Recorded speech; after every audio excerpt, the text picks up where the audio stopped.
नमस्कार दोस्तों, हम पढ़ रहे हैं जीके के मोस्ट इंपॉर्टेंट 100 क्वेश्चन। अगर आप किसी एग्जाम की तैयारी कर रहे हैं तो ये 100 प्रश्न तो आपसे बनना ही चाहिए, जो कि हर एग्जाम में पूछे जाते हैं।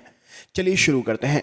सबसे पहला प्रश्न है, किस दल ने 2 वर्ष के समय में 2 प्रधानमंत्री दिए? तो जनता पार्टी प्रश्न का सही उत्तर हो जाएगा। वर्ष 1975 से 1977 के बीच में आपातकाल के दौरान भारत के प्रधानमंत्री कौन थे? तो इंदिरा गांधी जी सही उत्तर है। लोकसभा के अधिनियमों के अंतर्गत सदन का नेता का अर्थ किससे होता है? यदि वह लोकसभा का सदस्य हो तो सदन का नेता प्रधानमंत्री के रूप में होता है। प्रधानमंत्री पद से त्यागपत्र करने वाले प्रथम व्यक्ति कौन थे? तो मोरारजी देसाई जी यहाँ पर सही उत्तर हो जाएगा। भारत के प्रथम सिख प्रधानमंत्री कौन थे? तो मनमोहन सिंह जी प्रश्न का सही उत्तर है। नियुक्ति के समय निम्न में से कौन प्रधानमंत्री संसद के किसी भी सदन का सदस्य नहीं था? तो बीपी नरसिम्हा राव जी सही उत्तर हो जाएगा। प्रधानमंत्री का पद ग्रहण करने के समय विधानसभा का सदस्य कौन था? तो एच.डी. देवगौड़ा जी सही उत्तर है।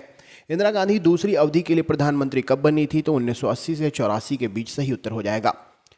जवाहरलाल नेहरू के निधन के पश्चात किसने प्रधानमंत्री पद ग्रहण किया? तो गुलजारी लाल नंदा जी सही उत्तर है। वह प्रथम प्रधानमंत्री कौन थे जिन्होंने संसद सत्र में उपस्थित हुए बिना ही त्यागपत्र दे दिया? तो चौधरी चरण सिंह जी सही उत्तर हो जाएगा। सामूहिक रूप से मंत्रिपरिषद के लिए उत्तरदायी किसके प्रति उत्तरदायी होता है? तो लोकसभा के प्रति पूरा मंत्रिपरिषद उत्तरदायी होता है सामूहिक रूप से। कोई व्यक्ति संसद के किसी भी सदन का सदस्य हुए बिना केंद्र में कितनी अवधि तक मंत्री के रूप में रह सकता है? तो संसद के किसी भी सदन का सदस्य ना होते हुए बिना भी मंत्री वह 6 महीने के लिए रह सकता है। संघीय मंत्रिपरिषद के मंत्री उत्तरदायी किसके लिए होते हैं? तो केवल लोकसभा के प्रति उत्तरदायी होते हैं। संसद के 2 क्षेत्रों के बीच में अधिकतम कितना अंतराल होता है? तो 2 सदनों के बीच में अधिकतम 6 महीने का अंतराल होता है। निम्नलिखित में से कौन संसद का अनन्य भाग नहीं है? तो राज्यसभा संसद का अनन्य भाग नहीं है। एक वर्ष में कम से कम कितनी बार संसद की बैठक होना आवश्यक है? तो 2 बार प्रश्न का सही उत्तर हो जाएगा। यदि किसी भी सामान्य विधेयक पर राज्यसभा और लोकसभा के बीच गतिरोध आता है तो उसका समाधान कौन करता है? तो संसद का संयुक्त सत्र उसका समाधान करता है। अगला प्रश्न है, अस्थायी संसद भारत में कब तक अस्तित्व में रही? तो 17 अप्रैल 1952 तक अस्तित्व में रही। साधारण विधेयक से संबंधित गतिरोध को दूर करने के लिए संसद के दोनों सदनों में संयुक्त बैठक को कौन बुलाता है? तो राष्ट्रपति जी बुलाते हैं। भारत की संसद के दोनों सदनों की संयुक्त बैठकें किसके लिए आयोजित की जाती हैं? तो उस विधेयक पर विचार करने के लिए तथा उसे पारित करने के लिए जिस पर दोनों सदनों को मतभेद होता है। भारतीय नागरिकता नहीं प्राप्त की जा सकती है। कैसे? तो भारतीय बैंक में धन जमा करके नागरिकता प्राप्त नहीं हो सकती है। एक व्यक्ति नागरिकता के अधिकार कैसे खो सकता है? एक कारण हो सकता है क्या? एक व्यक्ति दूसरे राज्य की नागरिकता ले लेता है तो। नेक्स्ट क्वेश्चन है, भारतीय संविधान का कौन सा अनुच्छेद राज्य सरकारों को ग्राम पंचायत के गठन का निर्देश देता है? तो अनुच्छेद 40 प्रश्न का सही उत्तर हो जाएगा। संविधान के अनुच्छेद 1 में भारत को क्या कहा गया है? तो राज्यों का संघ कहा गया है। संविधान का कौन सा अनुच्छेद मंत्रिपरिषद के गठन के बारे में आधारभूत नियम निर्धारित करता है? तो अनुच्छेद 75 सही उत्तर हो जाएगा। भारतीय संविधान का कौन सा अनुच्छेद नई अखिल भारतीय सेवा की स्थापना का प्रावधान करता है? तो अनुच्छेद 312 सही उत्तर है। भारतीय संविधान का कौन सा अनुच्छेद विभिन्न आधारों पर किसी भी भारतीय नागरिक के साथ भेदभाव से संबंधित है? तो अनुच्छेद 15 भारतीय नागरिक के साथ भेदभाव से संबंधित है। संविधान में मंत्रिमंडल शब्द का एक बार प्रयोग कहां पर हुआ है? तो अनुच्छेद 352 में। नीति निर्देशक सिद्धांतों के निम्नलिखित अनुच्छेदों में से कौन सा अंतर्राष्ट्रीय शांति और सुरक्षा के संवर्धन में संबंधित है? तो अनुच्छेद 51 इससे संबंधित है। भारतीय संविधान के किस अनुच्छेद में अनुसूचित जनजाति और अनुसूचित जातियों के लिए आरक्षण का प्रावधान है? तो अनुच्छेद 335 सही उत्तर हो जाएगा। संविधान का कौन सा अनुच्छेद भारत के नियंत्रक और महालेखा परीक्षक के कर्तव्य को निर्धारित करता है? तो अनुच्छेद 149 प्रश्न का सही उत्तर है। भारतीय संविधान का कौन सा अनुच्छेद सभी नागरिकों के लिए समान न्याय और मुफ्त कानूनी सहायता प्रोत्साहित करता है? तो अनुच्छेद 39 में सही उत्तर हो जाएगा। भारत के संविधान का वह कौन सा अनुच्छेद है जिसमें भारत के नियंत्रक और महालेखा परीक्षक का उल्लेख है? तो अनुच्छेद 148 सही उत्तर हो जाएगा। भारतीय संविधान के किस अनुच्छेद में नए राज्यों में प्रवेश या स्थापना का प्रावधान किया गया है? तो अनुच्छेद 2 सही उत्तर हो जाएगा। किस देश में दोहरी नागरिकता का सिद्धांत स्वीकार किया जाता है? तो संयुक्त राज्य अमेरिका प्रश्न का सही उत्तर है। भारतीय संविधान में नागरिकता के प्रावधान कब लागू हुए? तो 1949 प्रश्न के लिए सही उत्तर है। नागरिकता संशोधन अधिनियम भारत के संविधान के निम्नलिखित में से किस भाग के अंतर्गत आता है? तो भाग 2 के अंतर्गत आता है। भारतीय संविधान के अनुच्छेद 74 और 75 किन विषयों पर विचार करते हैं? तो मंत्रिपरिषद पर विचार करते हैं। संसदीय तंत्र में निम्नलिखित में से वास्तविक कार्यपालिका कौन है? तो मंत्रिपरिषद वास्तविक कार्यपालिका है। जो व्यक्ति सांसद ना हो क्या उसे मंत्री नियुक्त किया जा सकता है? हाँ, पर उसे 6 महीने के भीतर संसद सदस्य बनना होगा तभी। अगला प्रश्न आपके सामने है, भारत में स्वतंत्रता के पश्चात प्रथम मंत्रिमंडल का कानून मंत्री कौन बना था? तो डॉक्टर बी आर अम्बेडकर प्रश्न का सही उत्तर है। स्वतंत्र भारत के प्रथम प्रतिरक्षा मंत्री कौन थे? तो सरदार बलदेव सिंह जी सही उत्तर हो जाएगा। भारत का संविधान भारत को कैसे वर्णित करता है? तो राज्यों के संघ के रूप में वर्णित करता है। 500 से अधिक देसी रियासतों को भारत में विलय के लिए कौन उत्तरदायी था? तो सरदार वल्लभ भाई पटेल सही उत्तर है। प्रथम भाषाई राज्य किसे बनाया गया था? तो केरल प्रथम भाषाई राज्य के रूप में बना था।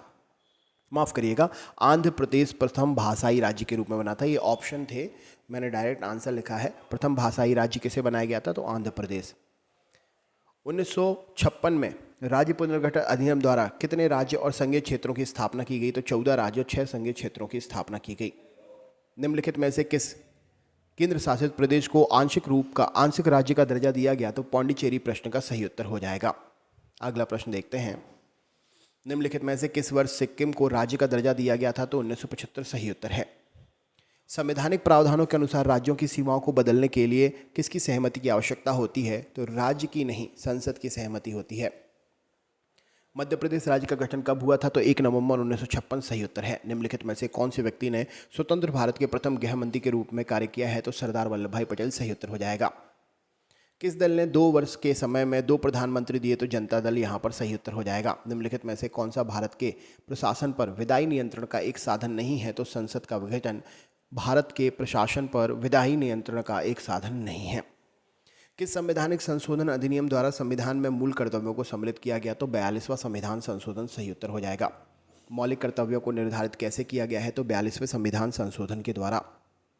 भारतीय संविधान में मौलिक कर्तव्यों की सूची निम्नलिखित में से किस भाग के रूप में जोड़ी गई है? तो 4 भाग के रूप में जोड़ी गई है। भारत के संविधान के अनुच्छेद 51A में निम्नलिखित में से क्या शामिल है? तो मूल कर्तव्य शामिल है। भारत के संविधान के अनुसार भारतीय नागरिकों के मूल कर्तव्य क्या हैं? तो राष्ट्रगान, राष्ट्रध्वज का सम्मान करना, वैज्ञानिक प्रवृत्ति का विकास, राष्ट्रीय एवं सांस्कृतिक विरासत का संरक्षण और संरक्षण करना। संसदीय समिति प्रणाली के तहत 12 अप्रैल 1993 से कितने समितियों का कार्य करना शुरू हुआ? तो 17 समितियों का कार्य करना शुरू हुआ था। निम्नलिखित में से कौन सी संसदीय समिति में राज्यसभा का कोई सदस्य नहीं होता? तो प्राक्कलन समिति में कोई सदस्य नहीं होता है। संयुक्त संसदीय समिति में लोकसभा तथा राज्यसभा के सदस्यों की संख्या क्रमशः कितनी होती है? तो 30 और 15 क्रमशः सदस्य संख्या होती है।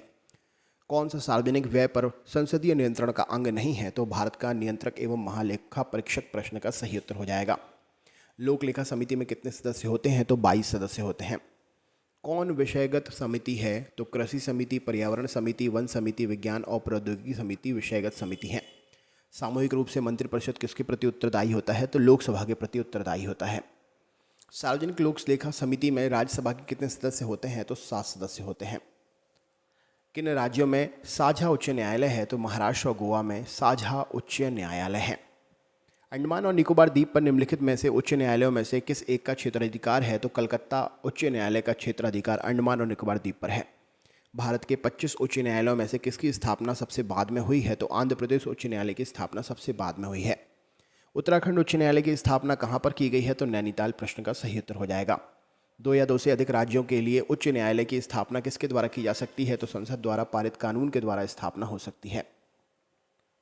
बंदी प्रत्यक्षीकरण याचिका के अतिरिक्त किस याचिका को उच्च न्यायालय में जारी किया जाता है? तो उत्प्रेक्षण, परमादेश और अधिकार प्रक्षा, ये सभी उच्च न्यायालय द्वारा जारी होते हैं। सबसे पहले किस उच्च न्यायालय ने घोषणा की थी कि बंद असंवैधानिक है? तो केरल उच्च न्यायालय ने सबसे पहले घोषणा की थी कि बंद असंवैधानिक है। किसी न्यायाधीश को एक उच्च न्यायालय से दूसरे में स्थानांतरित करने का अधिकार निम्नलिखित में से किसको है? तो भारत के राष्ट्रपति जी को यह अधिकार प्राप्त है। उच्च न्यायालय में मुख्य न्यायमूर्ति और अन्य न्यायाधीश की आयु तक पद पर बने रहते हैं, तो ये सभी 62 वर्ष तक पद पर बने रहते हैं। भारत में चलित न्यायालय इसका मानसपुंज है, तो APJ अब्दुल कलाम प्रश्न का सही उत्तर हो जाएगा। आंध्र प्रदेश उच्च न्यायालय कब से अस्तित्व में आया? तो 1 जनवरी सन 2019 से अस्तित्व में आया। भारत का 25वां उच्च न्यायालय कौन सा है? तो आंध्र प्रदेश उच्च न्यायालय सही उत्तर हो जाएगा। उच्च न्यायालय का न्यायाधीश बनने के लिए कम से कम कितने वर्ष की उच्च न्यायालय के अधिवक्ता के रूप में वकालत का अनुभव होना चाहिए? तो 10 वर्ष प्रश्न का सही उत्तर है। राज्य सरकार का संवैधानिक प्रमुख कौन होता है? तो राज्यपाल सही उत्तर हो जाएगा। राज्यपाल सोने के पिंजरे में निवास करने वाली चिड़िया के समतुल्य है, यह कथन किसका है? तो सरोजिनी नायडू जी का है। भारत के किसी राज्य के राज्यपाल बनने वाली पहली महिला कौन थी? तो सरोजिनी नायडू जी प्रश्न का सही उत्तर है। राज्यों के गवर्नर संविधान के अंतर्गत किसके प्रति अपने आचरण के लिए उत्तरदायी होते हैं? तो राष्ट्रपति के प्रति उत्तरदायी होते हैं। राज्य विधानमंडल के अनुमोदन के बिना राज्यपाल द्वारा जारी अध्यादेश कितनी अवधि के लिए लागू रहता है? तो यह सप्ताह भर के लिए लागू रहता है। निम्नलिखित में से कौन भारत के राष्ट्रपति की इच्छा तक अपने पद पर बना रह सकता है? तो राज्यपाल सही उत्तर हो जाएगा। निम्नलिखित में से कौन भारत के राष्ट्रपति की इच्छा तक अपने पद पर बना रह सकता है? तो राज्यपाल प्रश्न का सही उत्तर है। नेक्स्ट क्वेश्चन देखते हैं। गवर्नर द्वारा जारी किया गया अध्यादेश किसके द्वारा मंजूर किया जाता है? तो विधानमंडल द्वारा मंजूर होता है। किसी राज्य में राज्यपाल की नियुक्ति संविधान के कौन से अनुच्छेद के तहत होती है? तो अनुच्छेद 155 के तहत होती है। किसी राज्य के राज्यपाल को निम्नलिखित में से किसकी शक्ति प्राप्त नहीं होती है? तो विधानसभा में स्थगित करने की शक्ति प्राप्त नहीं होती है। भारतीय उच्च न्यायालय के न्यायाधीशों की नियुक्ति कौन करता है? तो राष्ट्रपति जी करते हैं।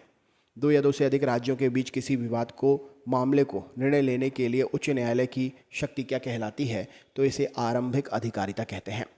राष्ट्रपति और उपराष्ट्रपति के निर्वाचन में विवाद के मामलों को प्रस्तुत कहाँ किया जाता है? तो भारत के उच्चतम न्यायालय में। उच्चतम न्यायालय के मुख्य न्यायाधीश कितने वर्ष की आयु तक पदधारी रहते हैं? तो 65 वर्ष की आयु तक उस पद पर बने रहते हैं। सर्वोच्च न्यायालय का न्यायाधीश कितनी आयु तक कार्य करता है?